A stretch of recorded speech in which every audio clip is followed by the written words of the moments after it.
Bonjour à tous, alors aujourd'hui je vous propose un petit exercice donc d'application de cours, c'est étudier la position relative entre deux droites. Position relative, ça veut dire est-ce qu'elles sont parallèles, est-ce qu'elles sont confondues, est-ce qu'elles sont séquentes, voilà comment on fait.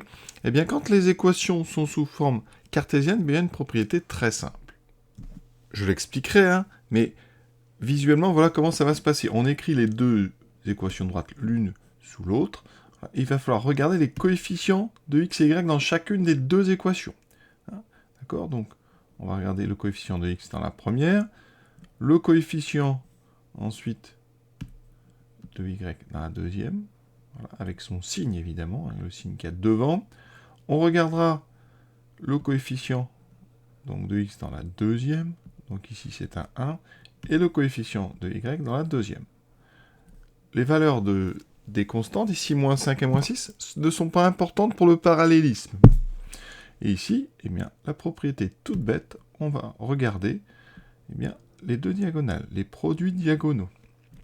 S'ils sont égaux, les droites sont parallèles. S'ils ne sont pas égaux, les droites sont séquentes. On est dans le plan. Dans le plan, des droites qui ne sont pas parallèles sont forcément séquentes. Donc ici, on va faire donc 2 fois 2, moins 1 fois 4. On calcule ce nombre.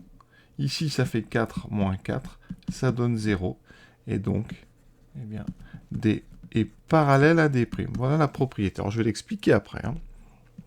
Mais ça, vous voyez, c'est direct. Petit calcul, et on s'en servira d'ailleurs beaucoup pour résoudre des systèmes de cette chose-là. Quand on résoudra un système, eh bien, ce nombre-là, il s'appellera le déterminant du système. Alors, comment on peut expliquer ce phénomène? Eh bien, première chose, c'est de se rappeler comment on peut obtenir un vecteur directeur avec une équation cartésienne. Ici, vecteur directeur de D, la formule du cours, c'est moins BA. Vous obtenez un vecteur directeur à partir d'une équation cartésienne sous sa forme AX plus BY plus C égale 0 avec cette formule moins BA. B, c'est le coefficient devant Y, et A, c'est le coefficient devant X. Donc ici, eh bien, moins B, ça fera moins 4, et A, ça fera 2.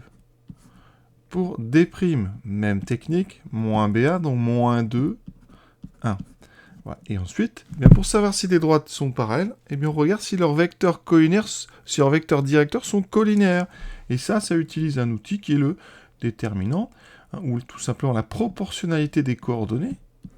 Ici, si j'écris ceci, eh bien, je peux faire un petit produit en croix. Et je vais avoir moins 4 fois 1 et 2 fois moins 2. Alors, la question qui vient après, c'est elles sont parallèles, mais est-ce qu'elles sont confondues?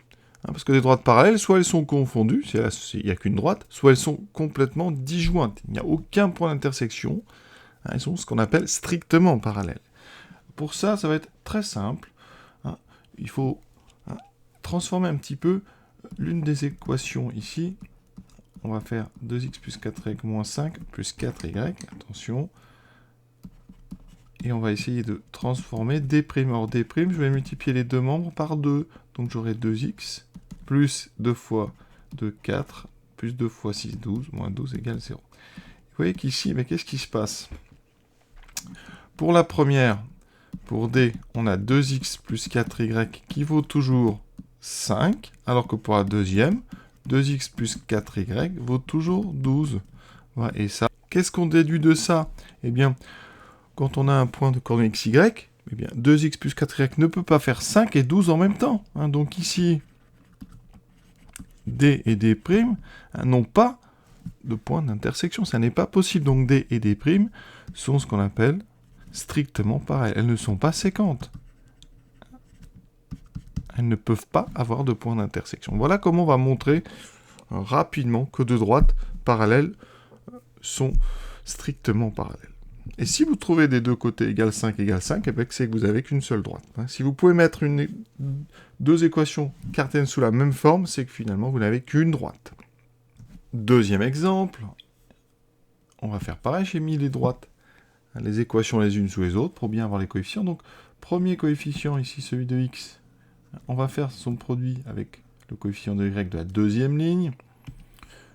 Le coefficient de y de la première, on va le multiplier par le coefficient de x de la deuxième, d'accord? Donc on va faire 8 fois 6, moins 4 fois 12.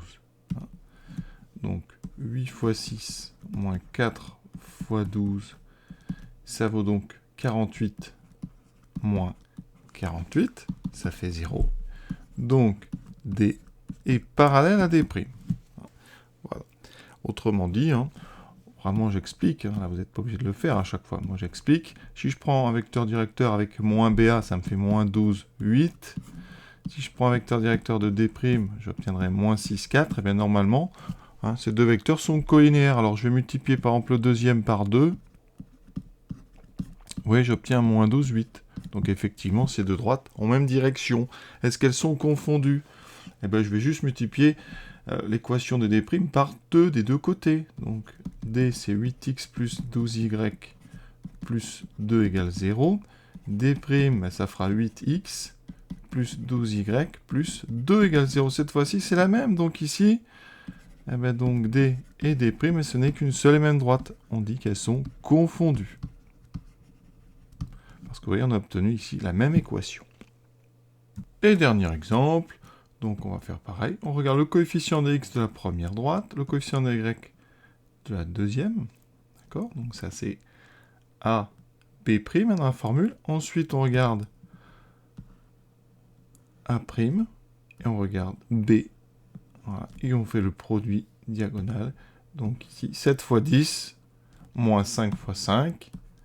7 fois 10 moins 5 fois 5, ça fait 70 moins 25. Inutile de calculer, on voit que ça ne fait pas 0. Donc, eh bien, on est dans le plan. Les droites ne sont pas parallèles, donc elles sont séquentes. Donc D et D' sont séquentes.